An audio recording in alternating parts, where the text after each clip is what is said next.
Nerdcast assemble! Stay dandy, baby. Imagine, if you will, my friends, a massive spinning fan, and directly to the right of it is a massive pile of shit.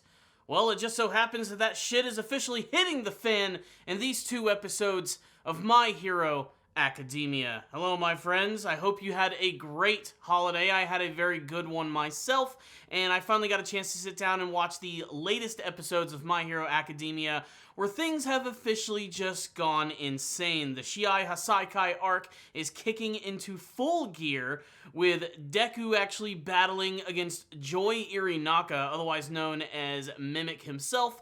We got the conclusion of the battle between Red Riot, Fat Gum, and Rapa, and we finally get to what is going to be, I'm guessing, the appetizer before the main course of this arc, which is Mirio Togata, Lemillion himself, battling against Overhaul, and it is beyond intense to say the least, and maybe one of the more emotional moments of this entire arc, as it features one of the most devastating scenes from the entire season.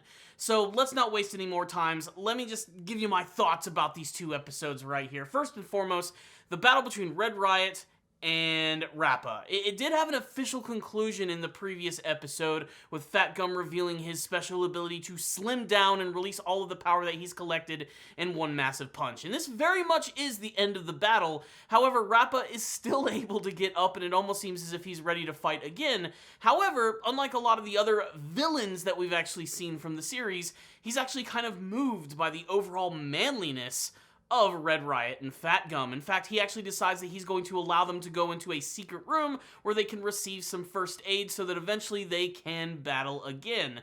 You see, Rapa, while he might be an insane fighting maniac, actually does seem to have some sort of honor or code in the way that he actually likes to fight people. He wants to have them at their absolute strongest. We even delve into his backstory a little bit, which is random, but honestly kind of welcome, as the other members of the 8 Bullets didn't really receive any of this treatment. There were a few throwaway lines about why they were so, enamored with Overhaul, why they've been sort of brainwashed into working for him, but Rapa has a completely different story. He isn't even really all that loyal to the Shie Hassaikai. In fact, the only reason that he's even a member of this organization in the first place is simply so that he can defeat Overhaul, something that he's tried to do multiple times, but every single time he does it, he ends up getting turned into goo. Basically, he has been killed by Overhaul a number of times thanks to his special ability, which allows him to disassemble things, and he does this to the human body and can even bring it right back to the way that it was.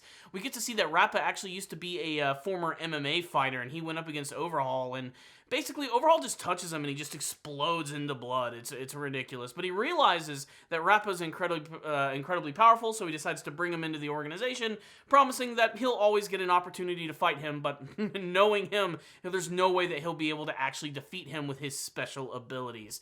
It was a really big moment, and again, speaks to the volume of the honor of some of these villains in the series. Rapa himself is not exactly a super bad guy, while he might seem like that on the outside, and it makes me hope that we're going to see more of his character in the future, although he's probably just going to get thrown in jail with the other members of the Shie Hassaikai.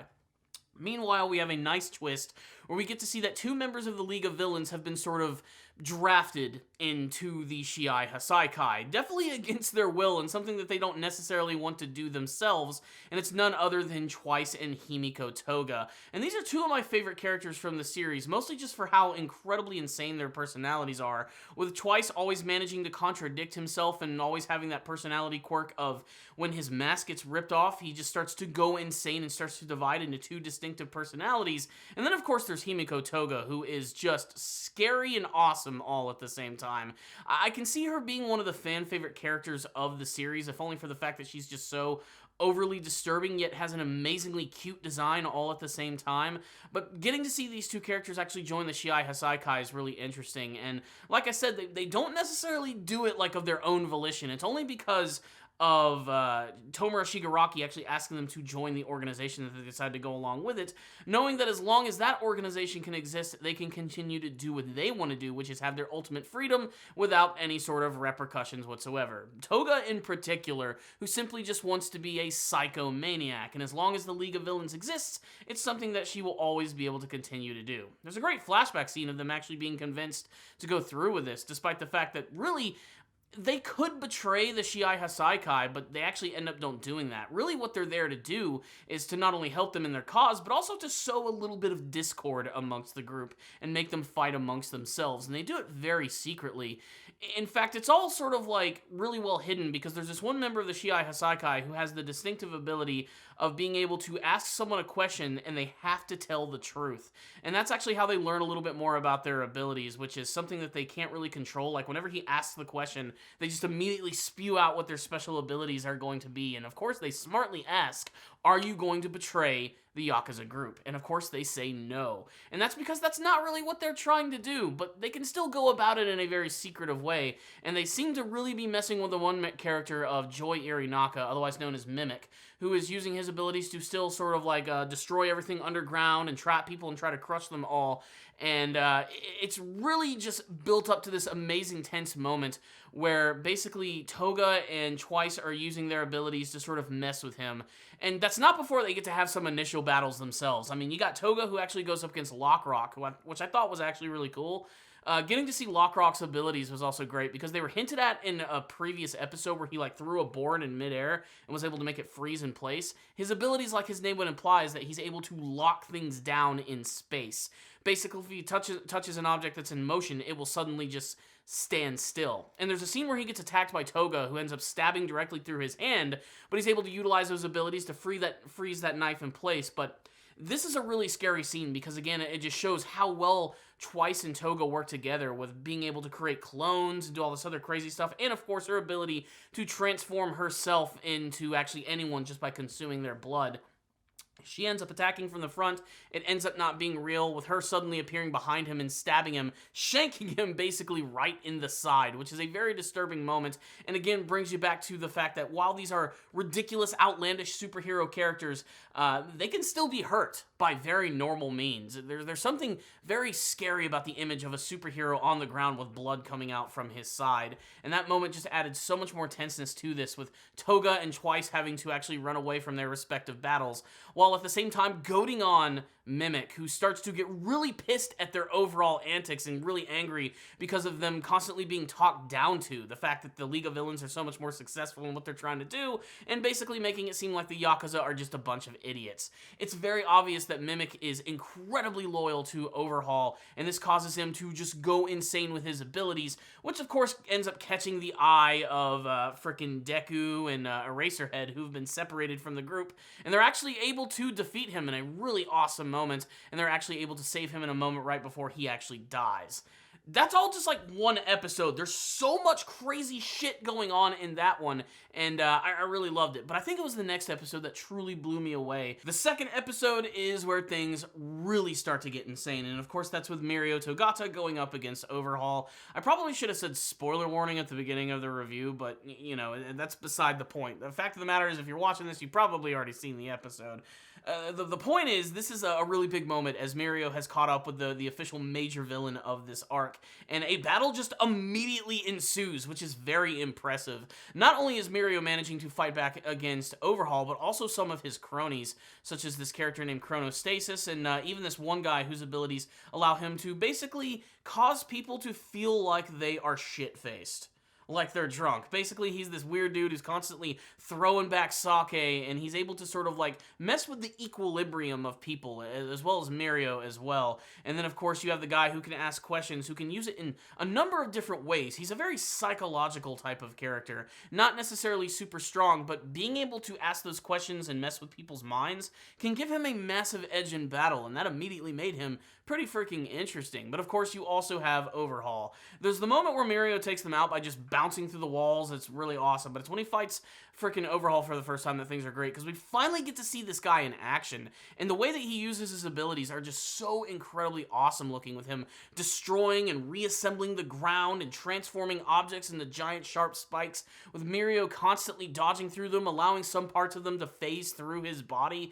It's an incredibly devastating and scary moment, and I think when he finally catches Eri is the moment that I was just so excited, because Mirio has succeeded. He actually ended up saving her, and I'm surprised why he didn't just slip away under the ground and just shoot up somewhere else. I mean, maybe he feels he's obligated to try and take down Overhaul at this moment, but honestly, I think it was kind of foolhardy for him to go that long. But I mean, that's just the way that Mirio is. That's what he's going to do in that moment. And of course, the worst actually happens. Before this episode even took place, there's a scene where Overhaul and Chronosstasis, I believe, actually have these completed bullets, these ones that can actually destroy a quirk. And when I was watching that scene, my first thought is, someone's going to lose their powers. They wouldn't just introduce that scene with a perfected bullet without showing us the actual, like, results of what would happen if someone were actually shot by one of these bullets. And unfortunately, of all the people, it has to be Mirio Togata. And the reason it hurts so much for a character like that to lose his powers is because this is someone who has worked their ass off to truly become a great hero. And it's a really devastating moment because you know how hard he's actually worked, how difficult his quirk actually is to use, and it just all ends up not working out for him when he loses his power. But Mirio, being the amazing character that he is, still manages to fight back even without the use of his quirk. He still manages to fight back against Overhaul, even landing a number of really devastating punches to him, despite the fact that in any second he could potentially be disassembled by Overhaul's powers or impaled by a massive spike. It is such a great moment for his character to show that even in the darkest moment where he loses everything, he still continues to fight back. That is how inspirational Mirio Togata is. And, you know, it's a trait that we see in a lot of these other anime series with the main character never wanting to give up, never saying no in the face of danger. But here it's just personified in such a fantastic and amazing way. And the episode actually ends with Deku just busting through the wall, which, boy, has got me excited because we all know in the next episode or two, we're definitely going to see a major battle between these two characters. And again, as someone who doesn't read the manga version, man, I cannot wait to see how this is going to go because I have no idea how Deku is going to be able to battle against someone like Overhaul. I mean, obviously his strength is going to allow him to sort of kick through all of the things that he's like throwing at him. But in terms of getting close to him and actually doing a lot of damage, man, I can't wait to see how that's going to go down. So, what's the rundown on this episode of My Hero Academia? That is to say, 2 episodes of the series. I liked both of these. I think, again, one of my favorite things about My Hero Academia is how it wastes no time. I've brought this up multiple times in a lot of my reviews, especially in the previous seasons, how in any other shonen battle manga or anime series, these type of events and these type of arcs take forever to actually get to the climax and to get to, like, the stuff that we really want to see. And here, things are always just moving so damn fast. Like, this is probably one of the longest arcs of the series, probably the longest that we have seen thus far. But yet, we're already at, like, what is probably going to be the major climax of the entire thing of watching the main hero battle against the main villain. And all that's well and good, but the build-up to it was absolutely fantastic. Visually, there were a lot of things that I liked about these episodes. One, watching Mirio fight is always just a joy. His ability to slip through objects and go through walls is always really great. I love the moment where he takes out 2 of those goons by just bouncing around the walls really quickly. That looked really awesome, but Overhaul's abilities really just blew me away with how incredibly destructive and scary they actually looked. With him simply just touching the ground, it kind of reminded me of some of the scenes from Full Metal Alchemist, with Ed actually using his abilities to sort of like transmute the ground and use spikes and all types of stuff. It definitely gave me that type of feeling. But I especially loved the visual when both him and Mirio are charging at each other, and you get to see that Overhaul's glove just suddenly disappears from his hand as he's getting ready to use his abilities. That was a really cool looking moment. I just absolutely loved that right there. I think one of the biggest surprises about these episodes, though, was seeing Toga and Twice return and watching them just sort of like fuck with the Shie Hassaikai. I thought that was a really great moment. I love seeing 2 like opposing, competing villainous organizations going up against each other. I always love seeing it in other series, and I love seeing it here. I mean, it's very obvious that Tomura Shigaraki is not going to be number 2 to the Shie Hassaikai. This is all a part of some grand plan, and they played it out really well, especially with the utilization of Toga and Twice. I wonder if they're going to do even more in this arc right here.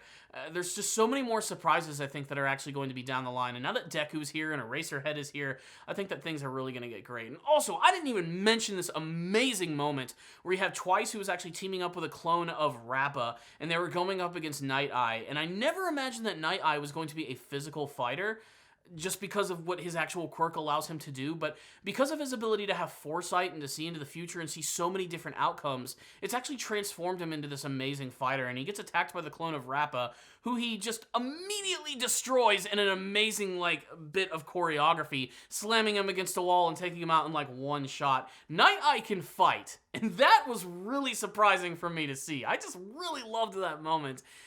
Just, wow, what a great moment for that character. I hope we get to see more of him in action as well. There's just so much I want to see, but yet here we are, already kind of like at the major end. Unless there's some sort of other twist or turn or surprise that I am not aware about, I'm ready to see this big final battle with Overhaul and to see where it is going. I'm excited. I loved both of these episodes, which is why I'm going to give both of them a 5 out of 5. You guys need to check them out. If any of you did watch them, tell me what you thought about them in the comment section below and what you hope to see from the future of My Hero Academia. What is Deku's battle with Overhaul going to be like? How is he going to combat his abilities? Mirio Togata was shot by one of the quirk-destroying bullets. Is he really going to use his quirk for good? What about the twist that Eri is apparently not the daughter of Overhaul? There's just so much to discuss in these episodes, so let's talk about all of them in the comment section below. Thank you all for watching this video. Please subscribe to the channel for more videos just like this. I will see you all next time, and as always,